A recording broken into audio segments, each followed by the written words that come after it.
Starting today, Metro Manila reverts to a stricter alert level 3 due to the increasing number of COVID-19 cases. The Health Department reports 4,600 new COVID-19 infections.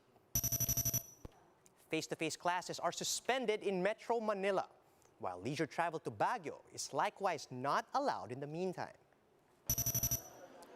Fewer firecracker-related injuries have been reported this new year. And let's take a look at what's in and what's out this 2022 when it comes to fashion.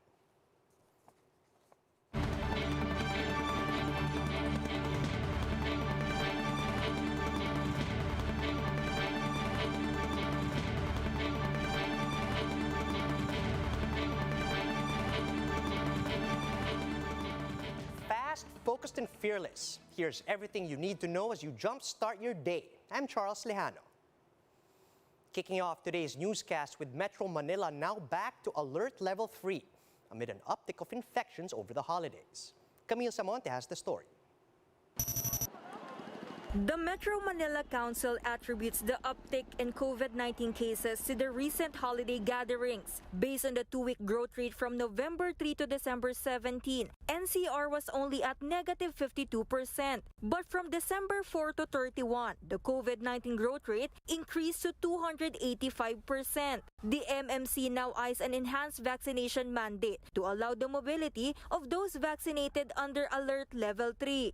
Di ba, meron kang card dito, bibigyan ka ng card. How we could make use of those in terms of mobility. So as that we protect those unvaccinated from the vaccinated.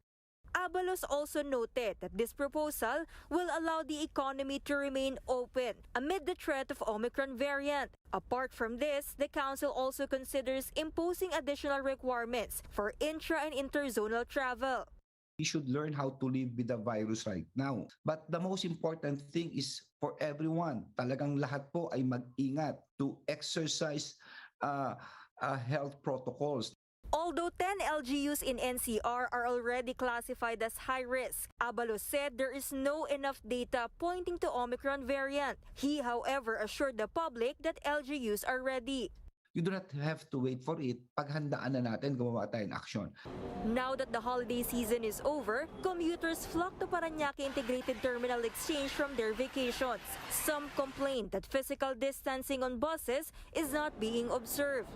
Sobrang crowded ng bus, pati mga bata nakatayo. Baka insulit pa kami sa bahay, baka may naano kami sa alam.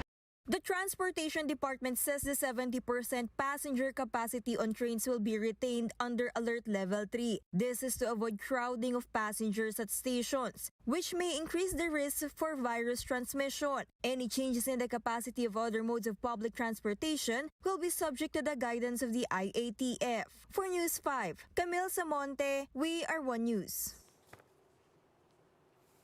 4,600. That's the number of new COVID-19 cases recorded yesterday. Total infections have now reached nearly 2.9 million, with some 21,400 active cases. Around 25 new deaths were also reported on Sunday, pushing the death toll to 51,570. Total recoveries climbed to 2,779,000, with 535 new survivors logged yesterday. Octa research fellow Guido David admits that the latest case bulletin is higher than their projections, despite the low number of deaths. David also explained that NCR's positivity rate growth has started to slow down at 28.7%.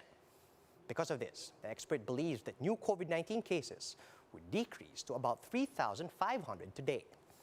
However, David also sounded the alarm over the rising hospital bed occupancy rate in the metro, which is now at 23%. And because of the rising COVID-19 cases, the Health Department continues to remind everybody to be careful with their health, especially now that there are Omicron cases in the country. So you have to cooperate. You have to submit yourself.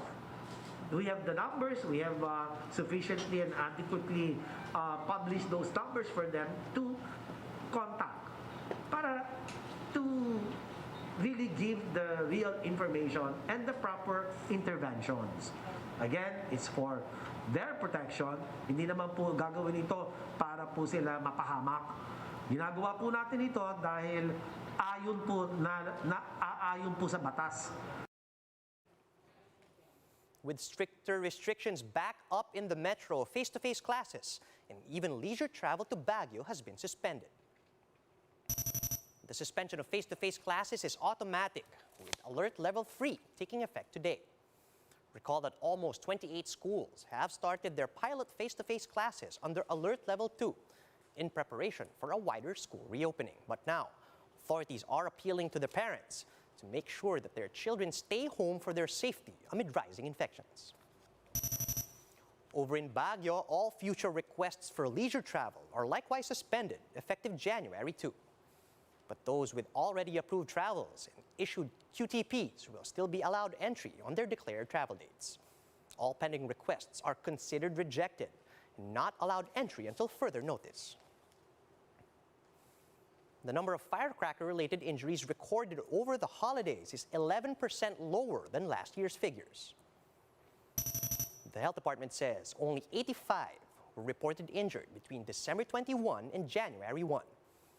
Of this, 38% were caused by illegal firecrackers, such as boga and piccolo. But authorities clarified that this tally may still change as they continue to monitor firecracker-related incidents for the rest of the week. At batay sa datos mula sa firework-related injury surveillance mula Disyembre 21 hanggang ika-1 o January 1 ng ngayong buwan, mas mababa ng 11% or 85 ang bilang ng kaso ng mga naiulat na nasugatan dahil sa paputok ngayong taon kumpara noong 2020 na nasa 96 na bilang ng kaso. For some families, the new year brought forth new additions to their households. Let's meet some babies born on New Year's Day in this report.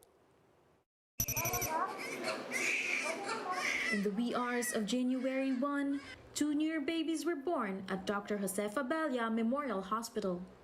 Baby number 1 was born at around 11 minutes after midnight. The healthy baby girl weighed 2.9 kilograms. Yung first baby natin, si baby girl Yantos, ipinanganak ni Mother Catherine, 21 years old po siya. First baby po niya, no? So, kanina, hindi naman siya nahirapan. Single parent Catherine Lianto says she did not expect to give birth on New Year's Day. She named her daughter Alexa after an actress who had a stint in one reality show. Sa PBB, nanonood po kasi ako nun. Masaya po, nakakaiyak. Kasi ilabas ko siya ng normal. Hindi ko kaya, pero ayun naman. Kapit lang kay God. She says she traveled all the way from Cavite, and her mom came straight from work to rush her to the hospital when she started to feel contractions. Bigla na lang bumungad sa akin na sakit na raw yung tiyan niya. Umaga pa lang daw siguro mga 10. Hindi na ako nakabihis. Diretso na agad. Takbo, hanap ng mga yung masasakyan.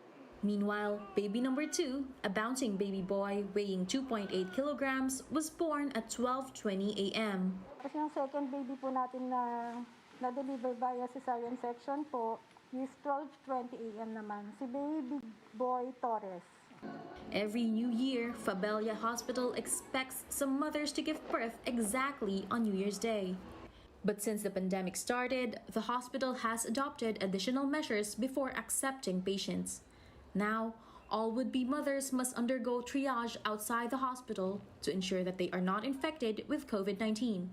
And after this, they can now go straight to the emergency room and labor room to give birth. Sam Tirante, we are One News. Pandemic fashion is still in this 2022, according to a Filipino designer. But what other trends can we look forward to this year? Let's find out in this report from Faith Del Mundo. Is your fashion style ready for the new year? In terms of color, Pantone's color of the year, Very Perry, is seen to be the obvious choice in 2022. But according to fashion designer Randy Ortiz, pastel and light colors will still be in. Beginning of the year is going to be always spring, summer. So we're talking about year of cool colors, more of pastels, really soothing to the eye. Kasi alam mo naman ng country natin, we are like hot and hot. Kumbaga hot and cold, but basically it's hot all over, di ba? Kahit tumuulan, Loose clothing such as tunic and trench dresses will also remain in the fashion books next year. Silhouette clothes are still in. Because many are still working from home due to the pandemic, Ortiz says clothes fit for those set up should be a must-have for Filipinos this 2022. maraming tops. So nandun yung mga sometimes you expose your shoulders kasi it's hot, di ba? Yung iba naman, garterize, para just to make the movement more practical for every wearer. Still expected to be in fashion next year are patterned, printed, and floral prints. The fashion designer also noted that since the onset of the pandemic, face masks have become a part of our daily lives. That's why Filipinos now include the choice of mask designs in their overall get-up. Also, because of the pandemic, Ortiz says Filipinos have become less particular on their choice of clothes. This as many prefer comfortability in this time of crisis where they're just trying to fulfill their basic needs. It has always to be friendly to the wearer kasi nandun pa rin yung sasagutin kanina, saan ko naman ito susuotin? For 2022, the Filipino designer urges the public to patronize local fashion products in order to revitalize our fashion industry, as well as to promote Philippine fashion. Appeal ko lang is that tayong mga Filipinos, we shouldn't forget to patronize our own products. Anything that is local, for me, that is very important kasi we have to take care of our artisans.